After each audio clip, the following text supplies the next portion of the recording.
Long ago, in the land of ancient China, there lives. No one knew where they came from, and no one remembered their real names, for they had never introduced themselves or claimed any identity. In the memory of the people, they were known only by a special name, the Three Laughing Monks. The three monks always appeared together, quietly walking along village paths, crossing towns and crowded public squares. They carried no scriptures, gave no sermons, and preached no philosophy. Throughout their long journey, they did only one thing, simple yet strangely profound. They laughed. Whenever they arrived at a new place, the three monks would stop at the center of the village. Standing side by side, they observed life around them and then began to laugh. At first, their laughter was soft, slow, and calm. The people nearby were initially surprised and confused by this unusual behavior, but very quickly, passers-by began to smile, and before they realized it, they were laughing too. The laughter spread and blended together, creating an atmosphere that was joyful and light. When the entire village was filled with laughter, the three monks quietly moved on, leaving behind pure joy for the world. Each time the three laughing monks set foot in a village or town, they chose to stand where people gathered most, usually the central square. Without introductions or invitations, they simply stood together and laughed. At first, the laughter was gentle and slow, like a breeze passing through the listener's mind.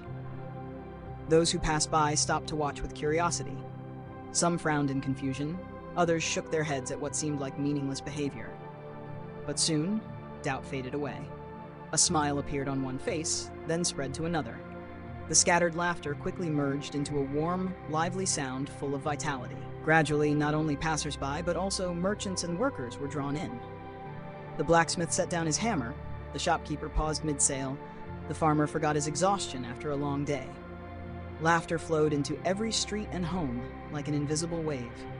No one remembered when they began to laugh. They only knew that joy was undeniably real. When laughter had covered the entire village, the three monks quietly departed. They waited for no thanks and demanded no reverence. They knew their task was complete. To them, laughter was prayer, the deepest teaching of all. Without complex doctrines, they allowed people to feel that simple joy could dissolve sorrow and connect all hearts. Even after they left, the echo of laughter remained, making the village lighter and warmer. The laughing monks gradually became familiar figures across the lands they traveled. Wherever they appeared, from poor rural villages to bustling towns, they were first met with curiosity, then with love and respect. People had never known spiritual teachers like them before, and perhaps never would again. The monks spoke no words and offered no advice, yet through laughter alone, they touched the deepest places within the human heart. Their laughter seemed to whisper that life is not a burden to endure, but a gift to cherish. Every moment of existence deserves to be welcomed with lightness and joy. Many felt the monks had discovered a great cosmic secret, a wonderful joke the world often forgets amid daily worries. Chasing status, wealth, and fear, people slowly lose the ability to laugh freely.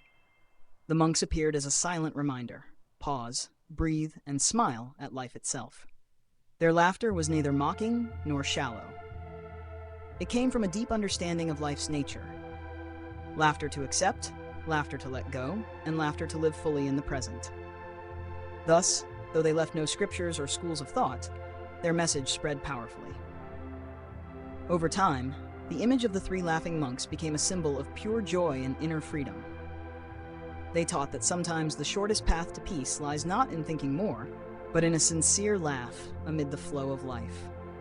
One day, when the three laughing monks arrived at a remote northern village, something unprecedented changed the familiar rhythm. As their journey continued as usual, one of the three suddenly breathed his last. The news spread quickly, plunging the village into shock. People rushed in from everywhere.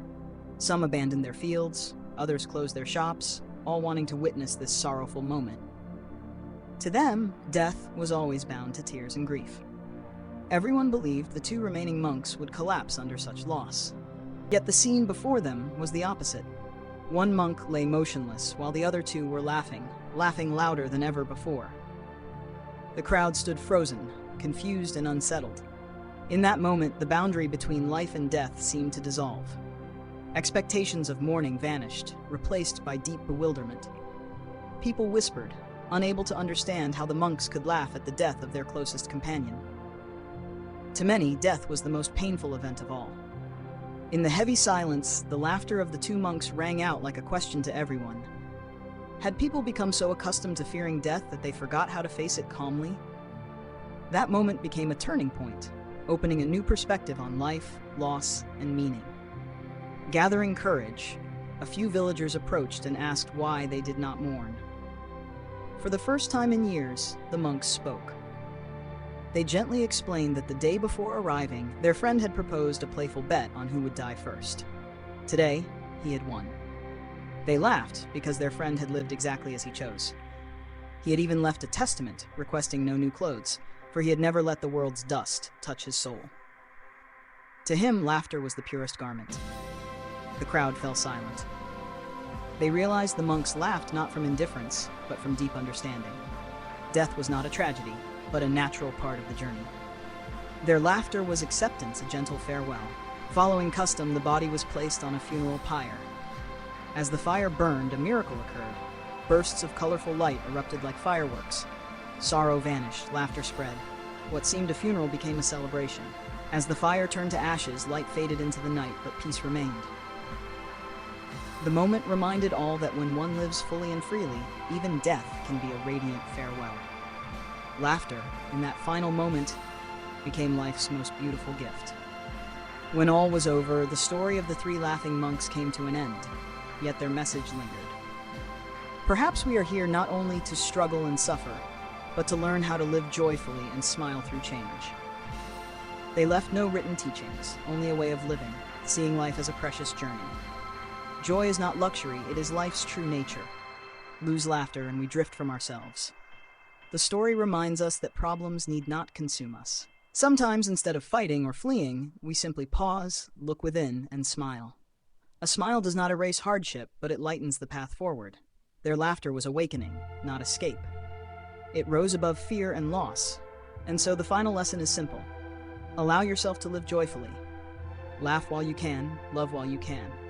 For joy and laughter are what make us truly alive, not merely existing.